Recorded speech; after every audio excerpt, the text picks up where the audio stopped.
Welcome to today's podcast, where we dive into one of the most intriguing shifts in global economics. We're talking about, the global south stepping up as the new economic center of the world. Yeah, absolutely. So, what's the big change here that's got everyone talking? Well, it's a historic pivot.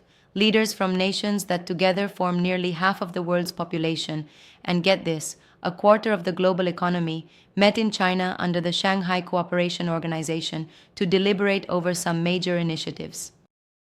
Yep, interesting indeed. And these initiatives, they're not just about trade, right? There's more on the table? Exactly, yeah. It's about establishing things like a new development bank and building an international platform for energy cooperation. They're not only pushing trade, but also trading off on security and sovereignty in a truly multipolar world.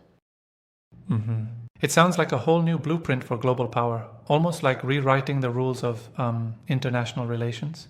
Right. And what's really fascinating is the way experts like Professor Richard Wolff are framing this. He calls it a historic shift on the world stage. He points out that these key pillars of a multipolar world are emphasizing collective action, especially in contrast to the tensions with traditional global powers like the US. Yeah, that really shakes things up. Now, when you say multipolar world, can you break that down a little bit?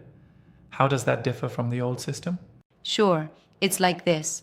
Instead of having one dominant economic or military power, think of it as a one leader game. We're moving to a model where multiple centers of power, particularly emerging economies from the global south, are sharing the stage. Right. That's a bit like switching from a single player game to a multiplayer online game, isn't it? Everyone's got a say in how the game is run.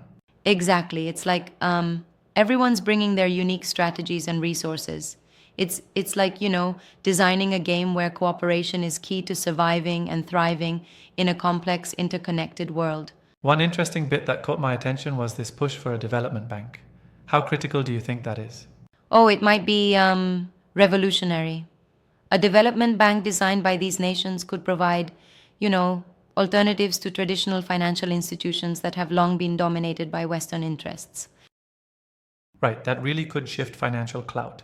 But doesn't that raise concerns about potential financial instability or, say, competitive tensions between the emerging powers and established ones? Well, yeah, it does. There's a delicate balance here. On one hand, it's about reducing vulnerabilities to a system that may be biased. On the other, it creates a competitive, sometimes turbulent environment. But proponents argue that diversified financial controls can offer resilience in a multipolar system. It's like you're trading one set of risks for another, isn't it? I mean, it's a bold move. Absolutely.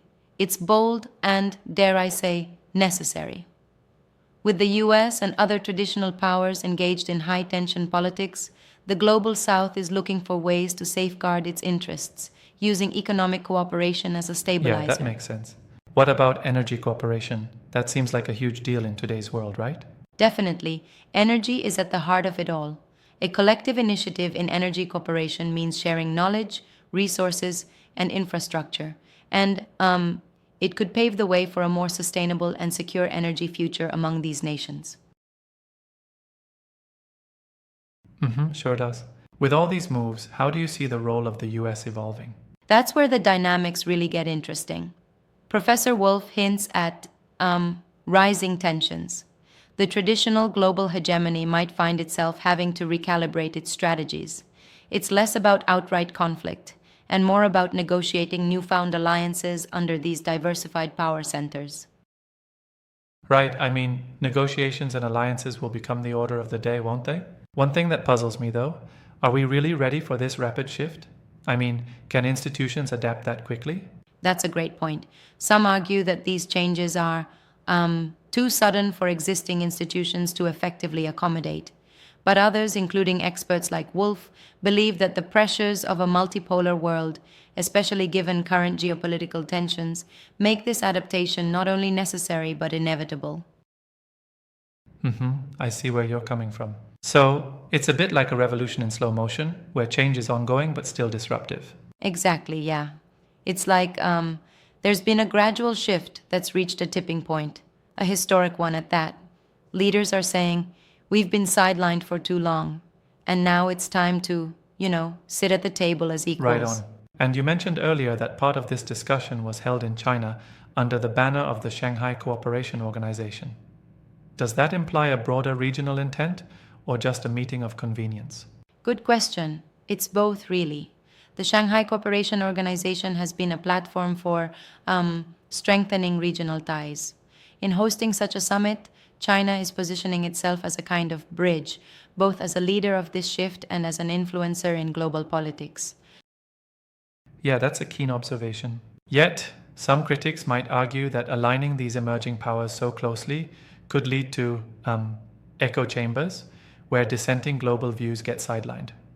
What do you think about that? I hear that critique, and it's fair. There's a risk that consolidating power within the global south might unintentionally marginalize alternative perspectives. But proponents would say, listen, it's about self determination and achieving balance after years of unbalanced power. It's definitely a I contentious agree, debate. it's definitely a double edged sword. The conversation always becomes complex when you talk about sovereignty, right? What does sovereignty mean in this multipolar world?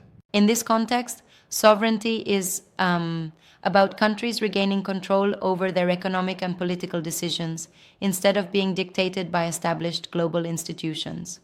It's like a rebalancing act, each nation fighting for its own agenda and collective bargaining power.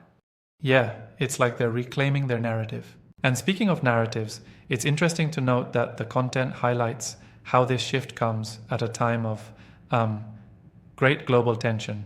Do you see any similarities with historical shifts we've seen before?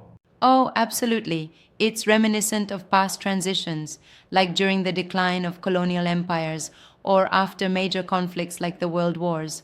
Though the context is different, the underlying theme of shifting power dynamics remains the same. It's like the world is taken by surprise again, but there's also a forewarning in history. Indeed. I've been thinking if these emerging powers really gain control, what might that mean for the average citizen globally? That's a really important question. In theory, a more balanced global economic system could lead to enhanced opportunities, fairer trade, and potentially a more equitable distribution of resources. But on the flip side, during the transition, there could be instability and growing pains for economies and citizens alike. Right, those are real challenges.